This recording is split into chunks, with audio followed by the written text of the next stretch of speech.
Hello guys, magandang gabi sa inyo lahat. Ito si Mike Padua, nakatuloy tayo sa pinaka-latest update sa bagyong si Marce with international name Yinxing. Yan ang gabi po ng Miyerkules, ika-6 ng Nobyembre 2024. Ito po ang Tagalog version, pinaglilingkod sa inyo ng Typhoon 2000 at ng Naga College Foundation. At bago tayo magsimula, gusto kong pasalamatan ang ating partners, ang Aboitiz Power, Bank of the Philippine Islands Sustainable with You. Yung interested, click lang po ang link dito. Or kapag kayo po ay nanonood sa Facebook channel, meron pong link doon sa description patungo sa BPI Sustainable with You. Ang lokal na gobyerno ng Naga City, headed by ang Honorable Mayor Nelson Legacion at ang ating Honorable Congressman ng ikatlong distrito ng Camarines Sur, Congressman Gabby Bordado.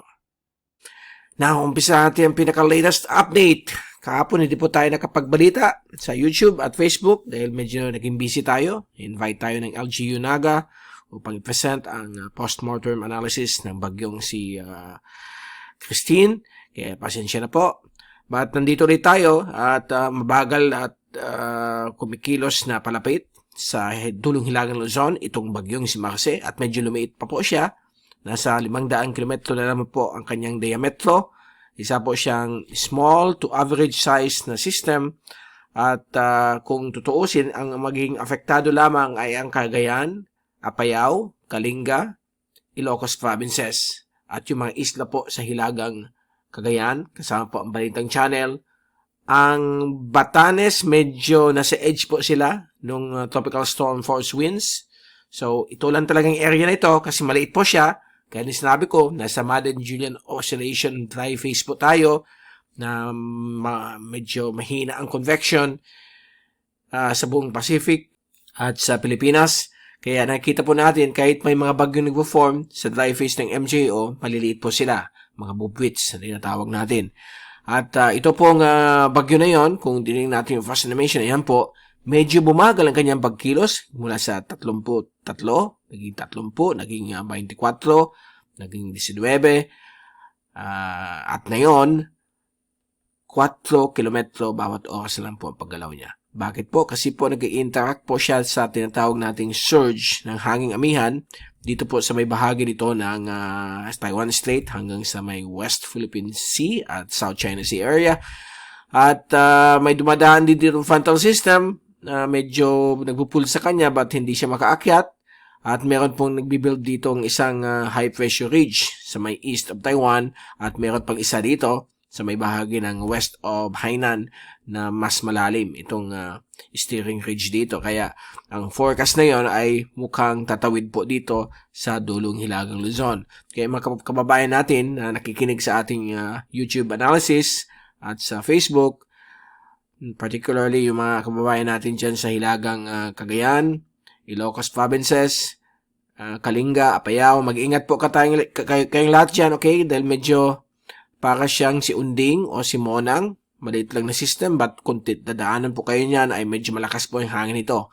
Nasa 185 km bawat oras, ang kanyang 1 minute sustained wind average, at ang kanyang bugso hanggang 230 km bawat oras. So, maliit lang po yung kanyang pinaka-typhoon force winds na yung lampas 130 kph pataas.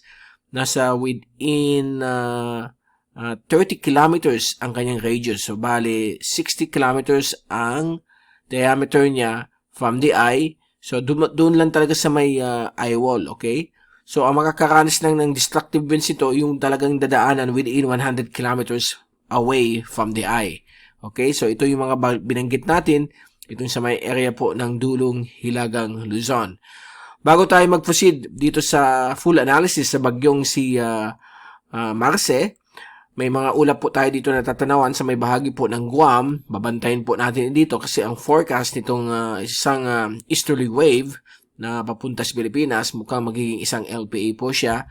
At yung European model, mukhang i-develop po ito bago mag-landfall po dito sa Luzon. Yan po yung pinaka-latest forecast. Mamaya, papakita natin sa inyo ang forecast nito. Mukhang meron na naman po kagad kasunod. Okay? Most likely, baka ito maging Nika if matuloy po itong forecast ng European model. Yung American model, as usual, fantasy model, pag more than 5 days, ang pinapakita na yon, meron pang dalawang medyo mga maliliit at malalakas na bagyo na mukhang dadaan po sa atin, sa may Luzon. Okay? At kaya babantayin rin natin yung American model, but wag kayong mag-worry kasi more than 5 days, hindi pa po yan. 0 to 20% probability. So, focus muna tayo kay Marce. Ito po yung tinatawag nating Roy Water Vapor Imagery mula sa cyclonicwx.com. Cyclonic weather po yan. WX is the acronym. At nakikita po natin, pag zoom natin, tingnan nyo gaano kaliit lang yung kanyang circulation. Ito lang po. Okay? So, itong area sa may Cagayan Valley lang ang makaka-experience ng mabagyong panahon, lalo na po dito sa may Northern Cagayan, habang papalapit po yung kanyang core. Ang core po, ayan po yung mata at yung eye wall. Kasi ito po yung eye wall. Yan po yung area na yan. At ito po yung tinatawag nating eye. So, nandito po ang pinaka-destructive winds. So, ito lang area na ito na kung saan ito dadaan ang makaka-experience ng damaging winds of lampas 130 km bawat oras pataas. So, itong area po ng Northern Cagayan, yan, Cape Santa Ana, pati yung isla dito, okay, which is Palawin, okay, Palawin Island, okay, kung nagkakamali, please correct me. But, yun na naalala ko, paggawa natin ng advisory kanina. So, yan po yung mga areas na talagang makaka-experience ng grabing hagupit simula bukas ng umaga, which will be Thursday. Kasi, ano na po na yun, malapit mag-alas 12 ng Webes. So, simula tomorrow morning hanggang gabi, makaka-experience na po ng damaging winds po itong area ng Northern Cagayan, itong Santa Ana.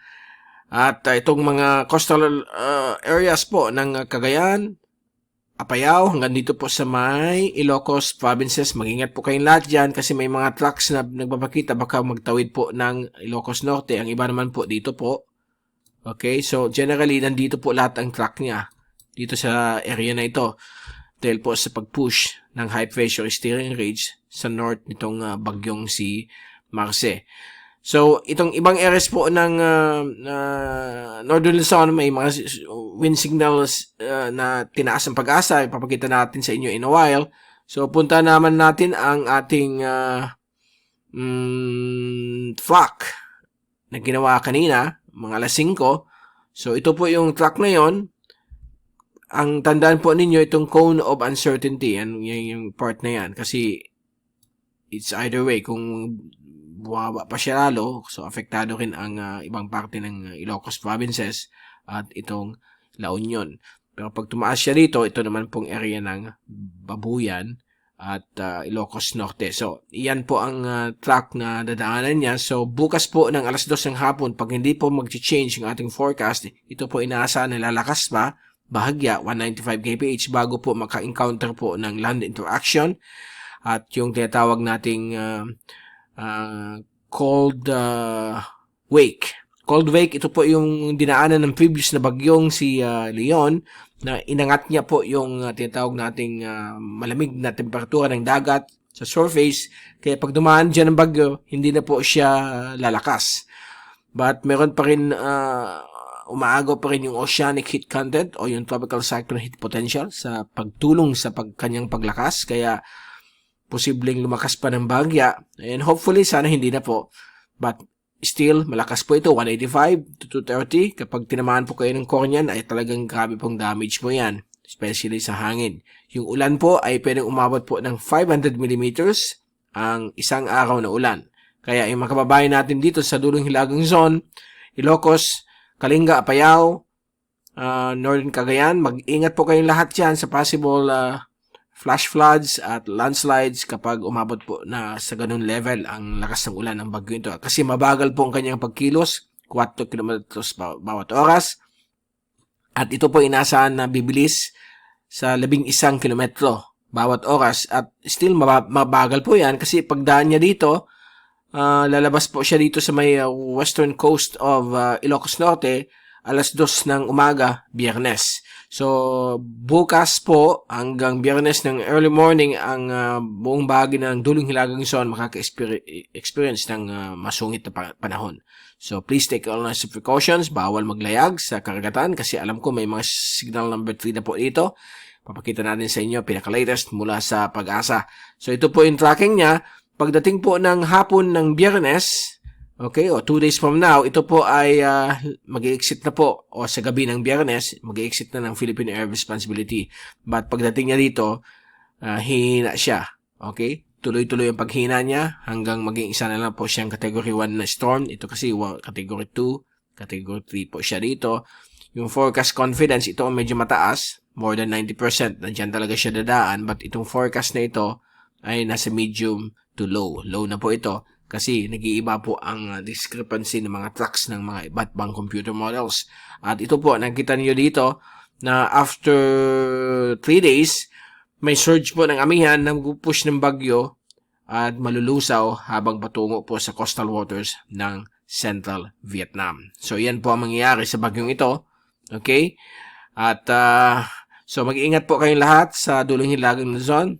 Mag-prepare na po kayo kung hindi pa kayo nakaka-prepare na yon. Kasi, although wala kayong experience maybe, pero may mga hangin na rin tayo nakikita sa mga weather stations po dyan sa dulong hilagang Luzon dahil po sa paghila rin ang hanging amihan. Ito po ang lahat ng Asian agencies at halos lahat nag-agree po. Dito po siya sa may coastal areas ng Northern Luzon. Itong pinakadulo po ng Northern Luzon. Binanggit ko na yung mga lugar from Cagayan, Northern Cagayan, Apayao, at Ilocos Norte. Yan area ng Pagudpud. Naku po, mag-ingat po kayo dyan dahil medyo po may kalakasan po ang bagyong ito. At sa ating wind signal na inisyo ng Pag-asa na yun lang po ang alas 11, fresh from the oven po itong wind signal ng Pag-asa. At tinaas na po ang wind signal number 3 dito po sa may Babuyan Group of Islands. Kasama po dyan ang Calayan Island ng Northern Cagayan. At itong areas po ng Northern Cagayan. Okay, so yan po. So nasa wind signal number 3. Okay, pwede rin po umabot yan ng number 4 tomorrow pag dumadaan na po dito yung system. Hanggang dito po. So, itong area na ito, Ilocos Norte, Apayao, and the whole of Cagayan ay medyo makaka-experience po ng tropical storm force winds hanggang typhoon force winds. Okay, so medyo damaging po yung hangin po niyan.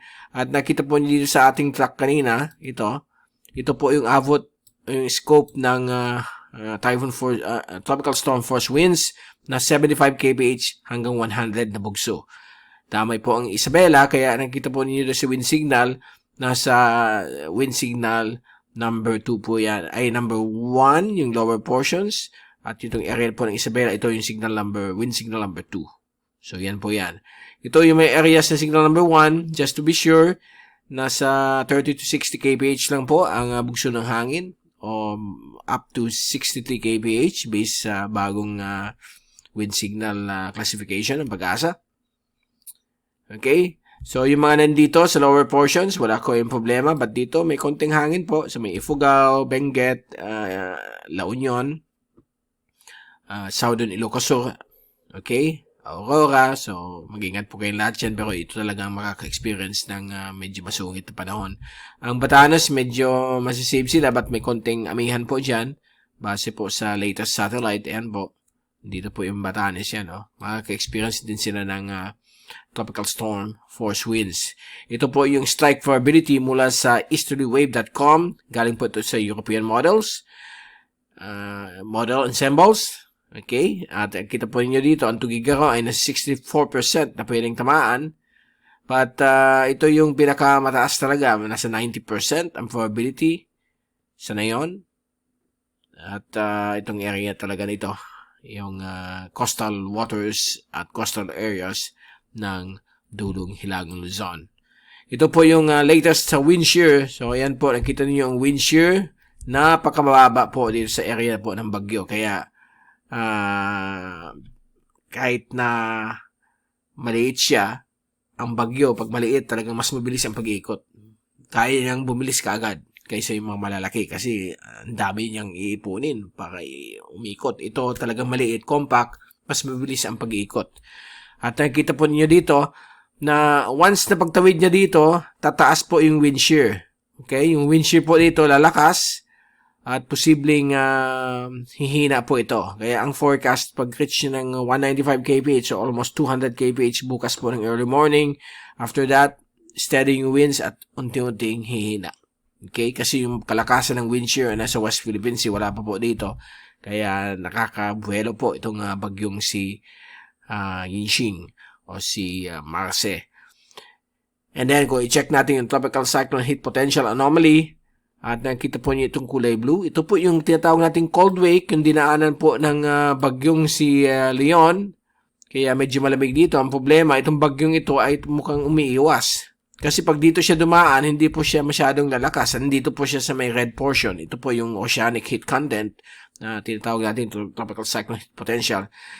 At dito po siya tatahak. So, meron pang chance ito na lumakas dahil dadaan po siya medyo mainit na parte po ng oceanic heat content.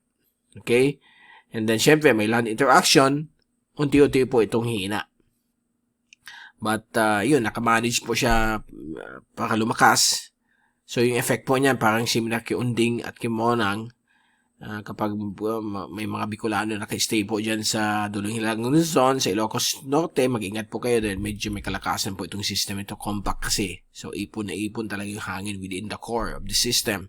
At sa ating multimodal diagnostic comparison mula sa RAMBB, SIRA, ay kitang-kita po natin dito sa latest deep layer shear na between November 7 to 8, habang dumadaan po sa Dulong Hilagang Luzon ay mukhang paakyat po yung tinatawag nating wind shear. Okay? So, mukhang hina po itong bagyong ito habang tatawid. Pero still, a typhoon is a typhoon. Yung hangin po niyan is more than 100 kph, damaging winds.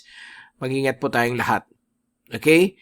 So, puntahan natin ang pinaka-latest wind at pressure forecast mula sa European model. What will be for the next 10 days? Ito po ang mangyayari. Kasi paglabas niya dito, Biyernes, palabas na ng Philippine Air Responsibility. Sabado, nasa outside of PAR. Yung sinasabi nating ulap dito sa may area ng Guam, mukhang magde-develop bilang isang LBA. Yan po. Sa Sabado at Linggo, mabilis na kumikilos at 30 to 40 kph at mukhang magde-develop po siya bilang isang low pressure or even tropical depression. Question mark pa po yan kasi paiba-iba po ang forecast sa susunod na 6 na oras. So, malalaman natin yan. But dito po sa latest, ay mukhang namimiligro ang area po ng kasiguran. Kasi sa Monday, November 11, mukhang magiging tropical depression po siya at maglalandfall po dito sa may area po ng Aurora o Isabela. So, sa Hilagang Luzon naman, but still, mag-change pa po yan kasi more than 5 days. So, antabayan natin. Sana hindi na po mag-develop. I-pray natin kasi mukhang sobra na po ang mga bagyo sa atin. Halos every week. Sunod-sunod po. At meron pa po isa ditong tropical wave. Ito po yan. Patungo po dito sa Kabikulan. Sa November 14 at 15, low pressure or tropical wave. So, may mga ulan-ulan na naman po. Pero po, ang American model ay medyo tinatawag nating pasaway. Kasi fantasy model po yan. Kaninang 8 a.m. wala po ito. Forward natin. Yung dinedevelop ng European model, mahinang-mahina. But, tingnan nyo sa likod, dalawa po silang bubwits. Bubwits kasi maliliit. Okay? So, nakakatakot po. I-pray natin hindi ito matuloy. Alam natin pag more than 5 to 10 days na po ang forecast ng American model, majority of them, hindi po natutuloy. Kasi kaninang umaga wala yan na yun. So, bukas, baka wala na naman yan. Pero tingnan nyo, nakakatakot. Malakas typhoon po yan, downfall sa Bicol. At sana po, magbago po ang forecast. Sigurado po yan, magbabago po yan kasi wala naman po sa European model. So, yan, labas sa may West Philippines Sea. Meron na naman po isa dito. Oh my gosh. Sana po hindi matuloy. Pray natin sa ating Almighty God na mawala na itong mga system para masaya ang ating Pasko. Nakakatakot dahil po pupunta tayo sa slight La Nina. At ayaw natin mga ganyan na weather system. Pag may slight La Nina, siyempre grabe pong ulan. Nandiyan pa rin mga formation ng mga bagyo. Nasa dry phase tayo ng Julian oscillation kaya maliliit po sila. What else kung nasa wet phase? Sana wala na pong pumasok. So, yan po, i-pray natin sa ating may kapal. Okay? At ito po yung rain forecast sa bagyong si Marce. At nakita po ninyo, between now, midnight of Thursday hanggang midnight of Friday, itong area po ng Northern Cagayan, Ilocos Norte, Ilocos provinces na rin kasi kasama rin. 50 millimeters po ito. Itong violet is more than 100 millimeters. Anong pinapakita dito sa forecast ng European model? Ayan po. Pwedeng umabot po siya ng more than 200 millimeters. Yan may 300 pa nga. Okay? So, overall, ang possible rain nito is between 250 to 500 or 600 millimeters. Kasi na-witness na natin yan sa mga iba't ibang bagyo na dumaan, lalo na po si Christine. 144 millimeters ng ulan sa Naga in 24 hours, ng 22. Sa actual, umabot po ng 700 millimeters. Okay? Yung Australian model, medyo malapit. Although yung forecast nila sa karagatan, 500 millimeters ang pinakita. Okay? So, credit kay yung kaibigan natin sa Iriga, si Mr. Anthony. Okay? In-observe niya yung mga iba-ibang models. Nakita niya, mukhang mas mataas ang access. So, gagamitin natin yon yung Australian model sa pag-forecast sa bigat ng ulan. Ang medyo malas lang kasi yung Australian model hanggang dito lamang po. Hindi na ito kasamang area na ito. Hanggang dito lang sa Bicol. So, hindi na magagamit. Kasi yun lang ang coverage nila of the whole Australia. But still, ito po ang advice ko sa mga kababayan natin sa Dulong Hilagang Luzon. Yung mga low-lying areas, kahit yung mga areas po na hindi binabaha, precautionary measures po kayo. Take all necessary decisions kung kung malapit kayo sa ilog, dahil po posibleng mag-overflow at posibleng lumampas po ng sinasabing forecast na 200 millimeters. Kasi sa amin, sa Naga, yung nangyari kay Christine, first time, nag-overflow yung river namin. Kaya binaha kami for 1 hour. Nagkaroon ng flash flood dito po sa upper barangay ng Naga. So, nakakatakot po. Okay? Overwhelming yung ulan. And hopefully, between 100 to 200 years naman po, uulit itong mga ganitong extreme events. So, mga kababayan natin dyan sa Dulong Hilagang Luzon, mag-ingat po tayong lahat. We always have to be prepared sa pinaka-highest scenario, worst case scenario. Huwag na nating isipin na, 200 millimeters lang yan, hindi naman yan ba siya? Huwag nyo isipin yun, kasi nangyari yan sa amin. Okay? Kaya, warning lang po sa mga kababayan natin dyan, hindi naman po ako exaggerated. Magpasalamat tayo sa Diyos kung hindi mangyari, okay? But, ito ang pinapakita ng computer models. Ito rin yung nakita natin nung dumaan dito si Christine. Iba na yon, may init ang mundo. Alam natin yung rain intensity ay sobrang lakas. Tumataas yung rain intensity sa buong mundo. So, mag-ingat po tayong lahat, okay? Lalo na po yung mga binabahang lugar sa Northern Cagayan at yan po sa Ilocos, sa dulong area ng Ilocos provinces. Okay? So, pray natin na sana bumilis na itong bagyo ito. Kung mabilis sana itong bagyo na ito, baka hindi masyado mag-i-stay yung ulan. Kasi mabagal siya eh. Yan po ang problema. Okay? So, hopefully, makabalik pa tayo at a time na dumadaan ng system. Malalaman natin kung gaano kabigat ang posibleng ulan niyan. So, may mga weather stations po tayo, WMO, mula sa Pag-asa. Malalaman natin yan kung gaano kabigat ang ulan. Sa ngayon, may hangin na pong 36 kph. Lalo po yung tataas, lalo na bukas ng umaga, pagdating po ng kanyang inner rain bands. Okay? Sa wave forecast, hindi na tayo tatagal dito. Alam na nyo na grabe po yung alon dito. Up to 12 meters yung alon. 12 meters sa may malapit sa gitna ng bagyong ito. So, ayan po. Possible storm surge of more than 3 meters dito sa area na ito ng Dulong Hilagang Luzon at ibang parte po ng Western at Eastern Luzon. Ang medyo okay lang ang alon, itong inland waters ng ating bansa, nasa 0 to half a meter. But the rest of the Philippine Sea, west or east, ay talagang mapanganib sa lahat na sasakyan pang dagat, pati na rin lahat na sasakyan pang isda. Okay? So yan po, Thursday, Friday hanggang Saturday, Saturday, medyo improve ng weather. Pero medyo maalon pa rin ng bagya. At ito na po yung isa. I don't know kung magiging bagyo po. Sana hindi po matuloy. Mukhang tatama na naman sa Isabela, isang tropical depression. But we will keep you updated all the time. Punta natin yung Global Tropics Hazards Outlook ng Climate Prediction Center ng NOAA. At nakita po natin for the next 2 to 3 weeks, mukhang wala pang masyadong pagbabago ng ating panahon. Nasa dry phase tayo ng MJO. At nakita po natin, mukhang papalapit na naman po yung wet phase. Itong wet phase po yan, yung green na yan, above average rainfall.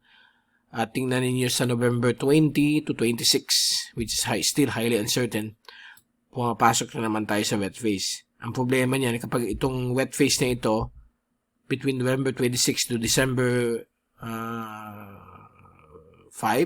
okay, baka nandito po yan. Dito na naman yung wet phase. Gawin natin green. Ayun. Nandito na yan, area na yan.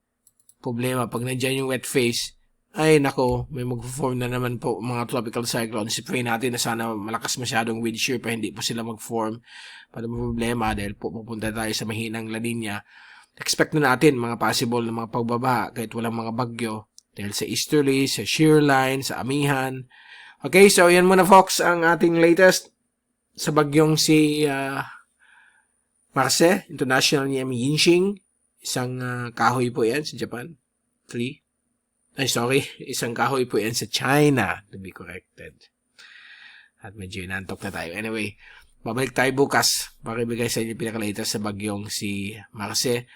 Lahat ng mga kababayan kong minamahal dyan sa dulong hilagang Luzon, please take all necessary precautions, mag-prepare sa pagdaan po ng bagyong Marce. At I hope ay nasa safe grounds po kayo. Maraming salamat po sa inyong pagnood. Spread the word.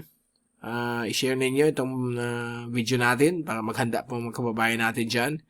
And take all necessary precautions. Salamat po sa pagpanood niyo. Ito si Mike para magpapaalam. At kita-kits ulit tayo bukas. God bless. And good night po.